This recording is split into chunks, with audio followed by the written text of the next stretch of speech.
Ooh, ooh, ah. Okay, hello guys. So, past few days, it's been very entertaining. So, I've been following this news clippings on YouTube, right? Like they've been discussing about this controversy about Vetrimaran's statement saying that they're trying to steal Chola's identity or whatever. And I just thought I would discuss about this in a video. But there's one interesting thing that this dude says that kind of I was a bit like taken aback when he mentioned that. I'm not sure if some of these North Indian English news channels they are like deliberately trying to disinform people of the North, or they they are just ignorant. I don't know what to call that. Let's listen to what this dude says. I think his name is Rahul or something. Differ with the idea of the Chola period being the golden age of Tamil culture. Some have even labeled the modern obsession with the quote unquote glory as misplaced, citing the Cholas' unceasing appetite for expansion, which you also written about in your treatise, and also, of course, frequent violence against women. How do you see this other narrative that is being also sort of forced into the picture? So actually, none of the historical records show anything that the Cholas were particularly nasty to women or anything like that. I don't think. Look at this grin here. See, I'll come to that. There is any reason to particularly pick on them. If anything, we can. There's plenty. See how his face kind of it you see that his reaction when Mr. Sanjeev disagrees with him. You see. Plenty of records. If you look at their architecture and their sculpture, there are women everywhere, and they're clearly participating in social, cultural, and even political life. So I think there is no particular reason for picking on the Cholas as being, particularly patriarchal or whatever else you want to. See, Mr. What's his name? Sanjeev himself, I think he was a bit taken aback when he mentioned violence against women. He kind of like laughs at least two different times. If anything, we can any reason that I don't think See this particularly nasty to women or anything like that. I don't think this dude made this Rahul Shivshankar dude just made him uncomfortable. I think he's a historian. So I'm glad that he's being honest. Mr. Sanjeev Sanyal, I respect him for that. So I'm not sure where these guys, these dudes, right from the north, they have this kind of how do I say this? What's the right word, man? They kind of condescend all the time when they talk about South Indians or in general. They have this the patronizing kind of just the way they talk. See how he casually included that statement like violence against women for no reason when he was like there was no need for him to include that, is what I'm trying to say. If we had like if he's talking about something that really happened, I think, in my opinion, I don't think like I've read anything about like Cholas being particularly violent against women or being like sexist or anything like that. And I don't even remember anybody bringing out this kind of perspective about Cholas. I'm not sure these guys are trying to push an agenda or something against the South Indians. These guys, they do that. In some of the news channels I've noticed, they have something against South Indians. Like, see how uncomfortable this man reacts to when he makes. Look at the grin. Like, what do you call that? The Think there is any reason to particularly pick on them. If anything, we can. There's plenty of records. If you look at their architecture and their sculpture, it's as if he's trying to push an agenda, and then he thought and he expected Sanji would agree to whatever he said. I guess that's what I feel. That's the impression that I get. But he himself didn't expect that Sanji would like would disagree with his statement, which I'm really appreciate Mr. Sanji for, like, you know, stating the fact and you know rightly disagreeing with his statement. But just the fact that he had to mention that, I don't understand what like what is his agenda. Like, what is he trying to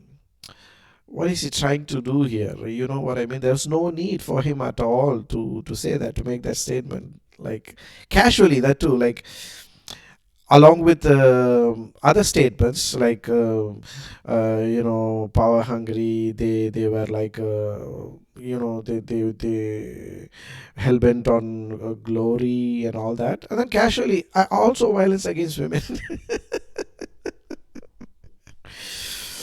uh, it's funny people. Truth will prevail eventually. See, I could be wrong. Like, the Cholas could have been violent to women. I don't know. I've not read the complete history and whatnot about Cholas, but at least the historian says they weren't. So let's take his word for that. Now, let's watch another interesting clip from a different channel. So this whole argument about the where the Cholas Hindus and whatnot, I think is I honestly think it's the people, the North Indian media, they have misunderstood probably what Mr. Vetrimaran meant. And here's why I think that, and I believe the the person that we are going to watch, he makes an interesting point, which I think also is kind of the reason why Vetrimaran made this statement. But Mr. Madhavan Narayan, this is for you. Actually, this is a very this is storm in a teacup. I just tweeted to say that this is basically a semantic hair splitting, is what I'm calling it. But let us put the thing in a context, because in this the concept is not as relevant as the context in which this is happening. See, what is happening is that Kamala Hassan, as I often like to use the words carefully, Kamala Hassan is correct but not necessarily right on this. If you listen carefully to what he said in Tamil, he said there was no word called Hinduism when Raja Chola was there. The word was actually used by Arabs and Britishers later, and to that extent, he's right. He's factually correct there. Yeah, he's factually correct. But the important thing to note is that what we call Hinduism, let me put it very more accurately. I have heard Dev Fadnavis, who's a serving BJP leader, say that Hindu is he's talking about the RSS position. He says we regard Hindu as a geopolitical identity and not as a religious identity. I've heard him say this myself. Nobody can fool me there. I've also read Murli Manohar Joshi, the leader of the BJP, say that when Islam arrived in India, just like there were followers of Mahavira called Jains and there were followers of Buddha called Buddhists, the Muslims were then called Muhammadiya Hindus. Now, this is a forgotten term, but it's very That's an interesting point. I didn't know this at all. So, but I'm not sure if the Islam's if the Muslims in only in India were called Muhammadiyah Hindus, or in general. I think what Mr. Madhavan is trying to say here is the Muslims that were on this side of the Indus River were probably called Muhammadiyah Hindus. That would make sense, but let's listen. important for those who really want to track the history of the term Hindu. Having said that, let me now bring it in the context. The fact is that the Sanskrit speaking northerners were essentially intermingling with the Tamil speaking Dravidians for at least 2,500 years now, if not more. There has been an intermingling of Tamil and Sanskrit, and therefore traditional religions that could be called pagan, the Kartikeya, for instance, the Murugan as we call it, is rare to find a Kartikeya temple in the north, although there is one even in Haryana, which is an ancient one. So there are some interminglings related issue, but there is no doubt that the north has traditionally tried to go into the southern culture and intermingled it. Just like today, it is impossible to speak Hindi without Urdu words. And I watch Pakistani serials, and where I find terms like Sati Savitri and Sat Janam as part of the Urdu conversation in a Pakistani drama. So please understand, this is a composite culture in which there is now what I call the decompositization of India. So That's exactly what's what some mostly the radical the radical Tamils are trying to do. in the north, there is a forced attempt to remove Persian words from Hindi words. Okay. Similarly, in the south, there is a new awakening in which the Dravidian ideology tries to de-northernize हो rig rig सा सा सा रि रि रि रि रि रि रिग रिग सा सा सा प म nice is the correct word I would use. But but within that, sometimes the attack is on Hindi, sometimes the attack is on Sanskrit, and increasingly because of the dominating position of the BJP as a party that swears by Hindutva, the opposition to Hinduism, Hindutva, ends up becoming an opposition to Hinduism. But it's almost as difficult, if not more Okay. difficult, like trying to speak Hindi without a Persian word. Even the word Fadnavich is a Persian word. Okay. I began by saying, so people, again, I want to apologize to you, Shreya, because people like me are not in fashion. Because this country. I can't disagree with this man. Like every word he said, almost to like 90, just like whatever he said, I think is exactly what's happening in Tamil Nadu because so the idea is they're trying to revive the what is the right word in indigen in basically the Tamil the root of the Tamil culture basically. What am I saying? So it's like it's like going back to the root of all roots. So what I read somewhere is like as this Mr. Madhavan rightly pointed out, when the northerners from the Central Asian steppes, the pastoralists, when they moved in, I think they brought in Sanskrit along with them, or ancient Sanskrit, or whatever you want to call it. Tamil was already there in this land.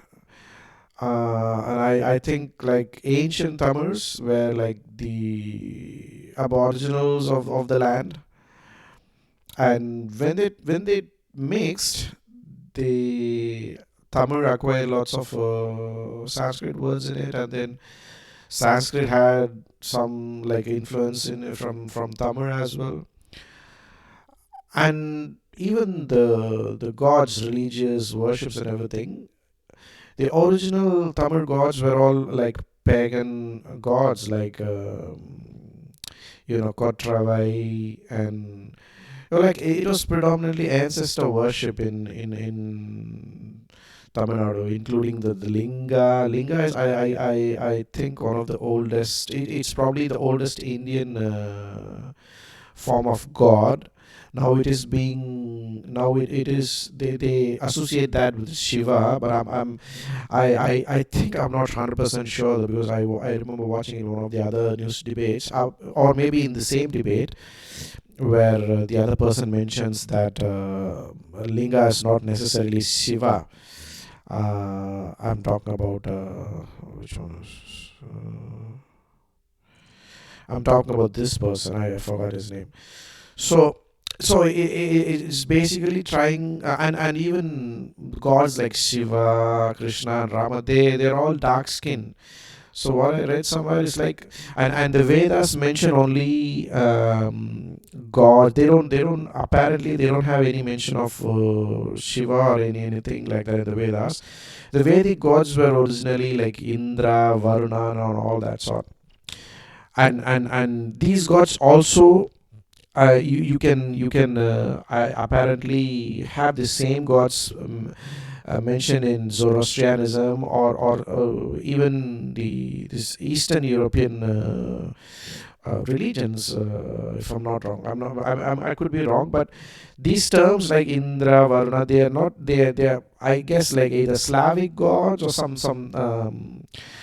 ancient Iranian gods, so Persian gods, one or the other. So these practices were brought in, but since the aboriginal gods were like way too powerful, they wanted to unify these two different gods and then bring it under one umbrella, so that they can unify the population, maybe, and or maybe have one control, one like one complete control over the over the diverse population. Right, so that is the reason, that is how this whole Hinduism was formed. And that is why the mythology, the stories, they don't just like add up, with Lord Ganpati, Lord Pillayar, right? Basically having elephant's head. There's lots of stories and this and that. But if you like dig deeper and try to understand it, it's basically like adaptations, or what do you call that, the reinventions of aboriginal ancestral worship, that, like, if you're really interested and without a bias, try to dig deeper into history, this is what you'll find.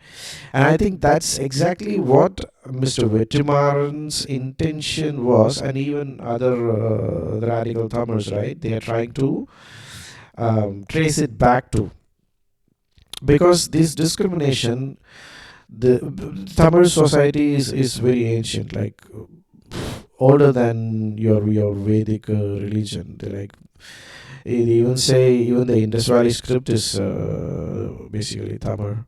I read somewhere even the Sumerian script is Tamil, but I I think I need to do more research on that. Uh, so Tamil is like a very ancient language. I know there's some northerners, the northeast, like would probably try and make fun of what I just said, but I mean, truth will eventually come out. I'm nobody to. Uh, I'm just a nobody, just with an opinion. So that's the context of Vetrimaran's argument. So, and I think because we are all so um,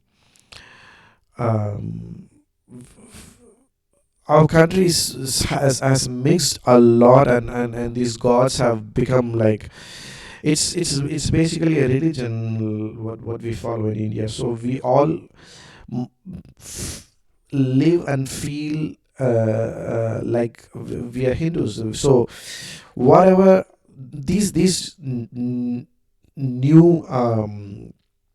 perspectives could be challenging to a traditional conservative mindset. So it could be provocative. It could start lots of such heated debates. But eventually, I think with maybe more archaeological excavations, and there's lots of excavations happening in Tamil Nadu slowly, and the history of Tamil is being pushed, more and more back to maybe 1000 BC or 2000 BC or whatnot. The more excavations happen, the more it gets pushed back. So eventually, I think we'll find some kind of evidence to believe whatever happened when these huge intermingling of two completely different uh,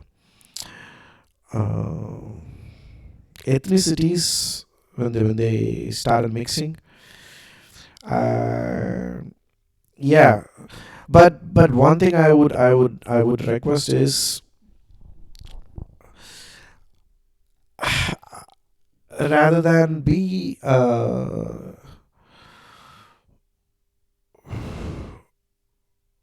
patronizing and like condescending in the way these northerners approach Tamil history, I would appreciate if they show some respect to the aboriginals of this land, and try uh, truly with show, like, try and understand what the history is without any prejudice and bias. I think that'll be the debates will become much more interesting and fruitful, rather than calling names and, yeah, basically show some respect. All over the world, the aboriginals have been respected. Even in Australia, you have these aboriginals of Australia who were here in this land long before the Britishers arrived, and even to this day, the Australians pay respect to the aboriginals as the native owners of the land. A little bit of respect is not going to harm you. So, yeah,